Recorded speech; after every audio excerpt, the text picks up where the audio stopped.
فأنت رأس العرب، وربيعها الذي تخصب به البلاد، والذي له تنقاد، وعمودها الذي عليه العماد. كلام سيف يناظر في عبد المطلب، وش هالكلام، وش هاللباقة؟ يقول أنت عمود العرب الذي عليه العماد، ومعقلها الذي يلجأ إليه العباد. آبائك وأسلافك خير سلف، وأنت لنا منهم خير خلف، فلن يخمد من هم سلفه، ولن يهلك من أنت خلفه. يقول هم مخلدين دام أنك أنت اللي بعدهم. شوف الكلام. قال وأما حنا يا سيف فنحن أهل حرم الله وسدنة البيت، أشخصنا إليك الذي أبهجك من كشف الكرب الذي قد فدحنا به. افترانا حنا هذا الوفد، جينا نهنئك، نحن وفد التهنئة لا وفد المرزئة. قال له الملك من أنت؟ كلامك جميل، وطلتك بهية، ولك مهابة، وكلامك يزاحم بعضه بعضا، الجمال يسابقه في بريق العبارات وجمالها وتنمقها.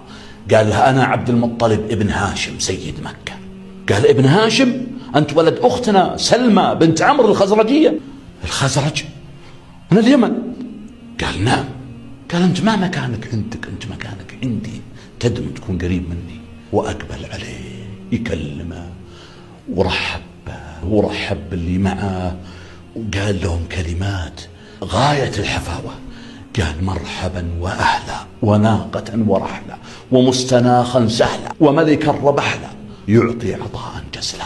قال لهم سمعت مقالتكم، وعرفت إيش لكم من المكانة والقرابة. يقول عرفت قرابتكم وقبلت وسيلتكم، فأنتم أهل الليل والنهار، ولكم الكرامة ما أقمتم، والحباء إذا ضعنتم. يقول حنا ما ننزلكم أي منزل، أنتم لكم معاملة خاصة. بعد هذا الحفاء وهذا الكلام وهذا الترحاب، قاموا راحوا إلى مكان أعده سيف للوفود، ودار الكرامة يسمونها دار الكرامة. بقوا فيها شهر يحاولون يقابلونه، ما يؤذن، يبون يرجعون إلى مكة ما قدروا. بقوا شهر. بعد شهر وسيف طبعا مشغول بالاستقبال والوفود اللي تهنئ واللي تستبشر بهذا النصر وهذا الفتح ثم انتبه فأرسل إلى عبد المطلب، قال علي بعبد المطلب جيبوا لي. فجاء عبد المطلب جلس معه جلسة خاصة.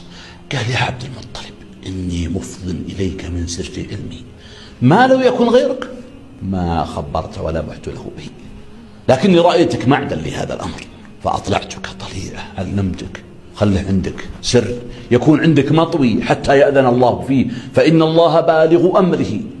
عبد المطلب يسمع الكلام، وش السر هذا اللي اختصيتني به؟ وش هو؟ قال سيف يا عبد المطلب أنا أجد في الكتاب المكنون والعلم المخزون اللي ما يطلع عليه إلا حنا يا الملوك، اللي اخترناه لأنفسنا واختصصنا له به لأنفسنا دون غيرنا.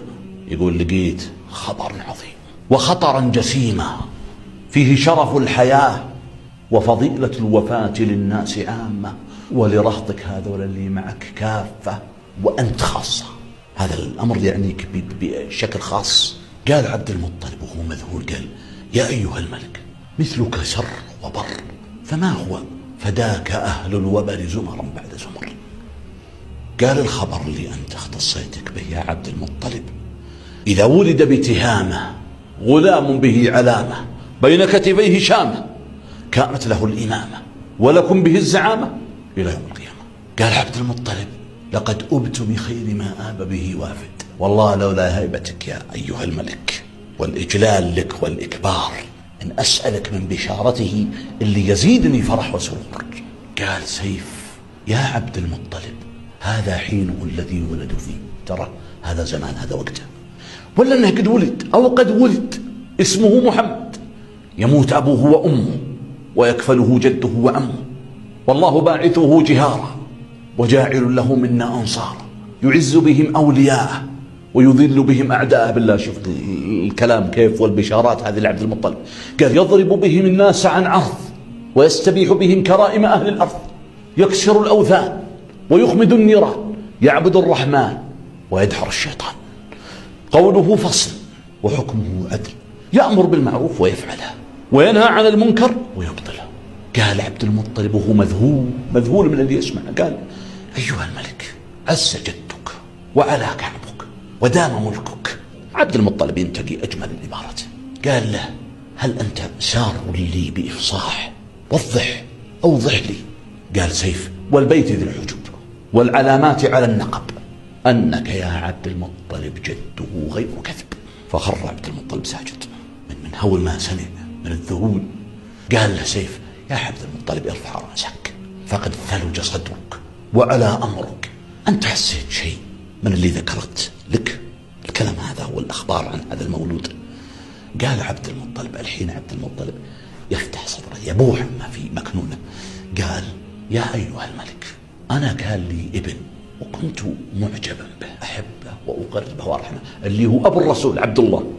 كنت عليه رفيقا، زوجته كريمة من كرائم قومه، آمنة بنت وهب أم الرسول عليه الصلاة والسلام.